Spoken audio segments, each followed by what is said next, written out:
We must talk. Oh my God. God? God is love.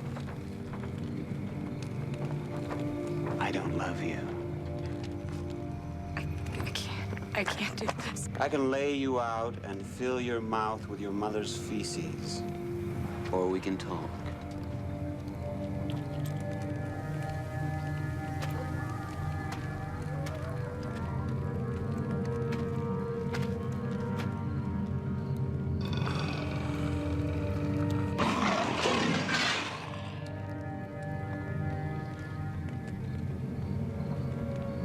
Are you one of them?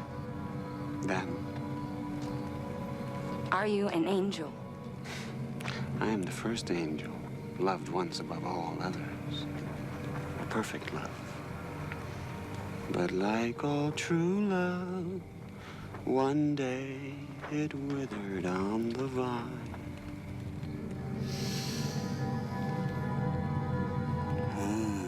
The winged party boy is about. Come to feed on the guts of your little Mary. Are you a part of it? No, Catherine. Other angels have made this war because they hate you. You and all humans. God has put you in his grace and pushed them aside. They're desperate. They've never been able to conquer the other loyal angels, and so this war has remained in stalemate for thousands of years. And while this state of affairs endures, no soul can meet its God. Your parents and their parents and so on from the beginning lie still in wormy earth. Of course, some of them do come to me eventually.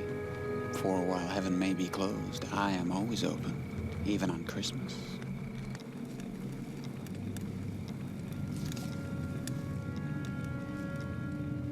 Gabriel has a plan. Humans, and how I love you talking monkeys for this, know more about war and treachery of the spirit than any angel. Gabriel is well aware of this and has found a way to steal the blackest soul on earth to fight for him. If he wins, heaven opens.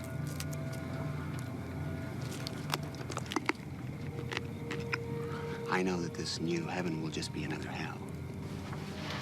You see, I'm not here to help you, little bitch, because I love you or because I care for you, but because two hells is one hell too many. And I can't have that. What I'm offering you is a chance not only to save Mary, but to finally open heaven to your kind. What do you say? Hello, everyone. Again, this is the second take. Today, this is Veda 11th, day 11. So I wanted to talk about this one of my favorite, another one of my favorite monologues in movies or general media, and it's from the movie The Prophecy, where we get to see a powerful moment. This is a scene with Viggo Mortensen. I'm sure I'm butchering his name, but well, whatever. Aragorn from Lord of the Rings, from the movies. So basically, Viggo, a monologue is as he's basically Lucifer on this movie, and it's a really powerful moment that captures the essence of his character, which is that the embodiment of evil, but still with a depth of and complexity that makes him more than just the typical villain. Because the monologue reveals Lucifer's bitterness and resentment, uh, not only to humanity itself, but also toward God and the angels, especially over his own fall from grace, which is basically like a cliche way of portraying him, but not all of them do him justice. So, in terms of the scene, I like the tone and delivery. Bigo's delivery is really calm, yet is still menacing, and with undercurrent of mockery and contempt towards humanity per se, which is a nice contrast between the soft-spoken tone and the soft-spoken tone that he's the way he's saying the things, and the violent imagery that he invokes of what he is saying. Like, for example, which is one of my favorite parts of the monologue, is like when he's showing that, like, he's violent, like he doesn't like you when he says, I can lay you out and fill your mouth with your mother's feces. It's like, okay, he seems like you can talk to him, but you know that he doesn't like you. Like, if he can, he might as well just kill you because you're annoying to him, which makes the monologue like more unsettling. Because his character, his Lucifer, is not just a force of evil, but also a being that, from his view, has suffered and is now filled with cold, detached rage. Another thing that I like is the themes that are portrayed here, which are power, rebellion, and like the complex nature between good and evil. His words basically suggest like a deep disappointment with how the state of existence in the movie in general, both of his own, like where he's at, his existence, and that of humanity's. He basically sees himself like this guy to the quote unquote the lost, like the lost souls, indicating that his role in the grand cosmic scheme is more nuanced than simply just being like the mustache twirling antagonist, which is kind of ironic because he also is that. Like he's the main villain, like the villain. Another thing is the characterization uh, through his speech. It adds layers to his character. He's not just the devil. He also the part where he is saying like he remembers the first war in heaven, the war that led to his downfall.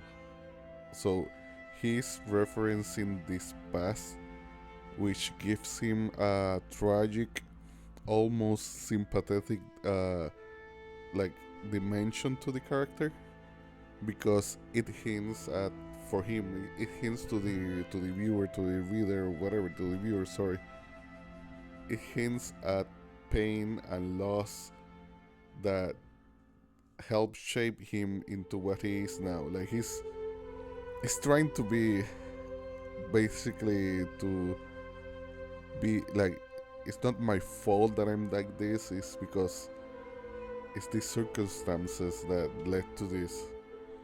But he's still like the bad guy, but from his point of view, every good villain, from their point of view, they are the good guys. So that's like a normal thing. One of the things uh, that I like, that for me it stands out from this moment, this scene of the prophecy, in a movie that has Christopher Walken as a Gabriel, and like he does like the really good acting. Like Christopher Walken in this movie is like, because Lucifer doesn't appear much, but this like in that movie where he gave Christopher Walken does a really good job at portraying his character. This one stands out and is still really good because the writing is epic, but also for that writing to stand out, it needs to have a really good actor in it, like talented actor doing that, delivering those lines, and that's what Viggo Mortensen brings to the table, like his acting talent to that great dialogue, like because the monologue, the speech that he gives, conveys Lucifer's complex emotions like hatred, disappointment, and his weird sense of duty in the context of this movie. And that's just hard to do without a good actor. They can have the best dialogue, but if you have like crappy acting, that you don't feel it. It's just crap.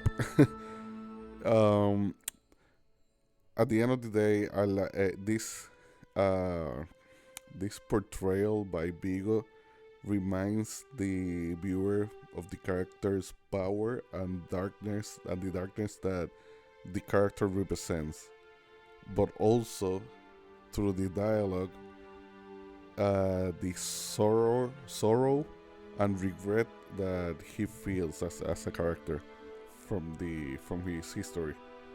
So anyway, I think it's a master class of dialogue writing and performance by the actor, which for me makes it one of the most memorable parts of that film. In a film that has really good acting and dialogue by Christopher Walken, like you have to see the other. I might see it again, that movie, just to talk about it because I really like those two actors there. It's simply just Vigo just elevates Lucifer from like a simple villain to a more deeply conflicted, multifaceted character, which leaves like a lasting impression on the audience in general. So anyway, that's my thoughts on that scene. One of my other favorites monologues in movies and series. And there's a few more that I want to share. And I actually like this type of videos talking about like good writing and acting. Anyway, see you all for in the next Veda tomorrow. Have a nice weekend and what's left of it of the night, and just see you all later.